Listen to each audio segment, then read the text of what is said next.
With regard to violence, I object to violence committed by anybody against anybody.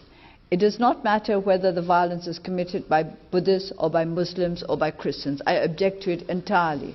I've always been against violence, especially in politics. And I'm sorry that our people are not able to settle their differences across the table by talking to one another rather than by resorting to violence. I've said this very clearly, that any violation of human rights and any acts of violence are inimical to a united and peaceful society, and I stand by that. With regard to whether or not the Rohingya are citizens of the country, that depends very much on whether or not they meet the requirements of the citizenship laws as they now exist.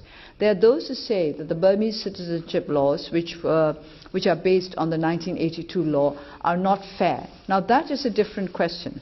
At the present, what we have to find out is whether all those who are entitled to citizenship under the present law have been given citizenship. And once they've been given citizenship, have they been given all the rights of citizens? That has to be established first.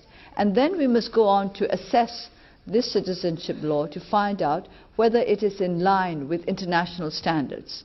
I think every country is entitled to say that they will work in accordance with existing laws, but at the same time, every country has a responsibility to consider the possibility that the laws are not in keeping with international standards. And this, the Burmese government should have the courage to do, to face the issue of citizenship fairly. With regard to the Muslims of Burma, I met some of the leaders some Muslim leaders of Burma recently, just before I came to Japan, and we talked about all these communal problems. And it was very sad, but because none of them had ever known any other country except this one, I mean, that is to say, except Burma. And they did not feel that they belonged anywhere else, and it was sad for them that they were made to feel they did not belong in our country either. And this is a very sad state of affairs. We must learn to accommodate those with different views from ours. But as I said earlier, if we want our people to sort out their differences, we must give them security. We must make them feel secure enough to talk to one another.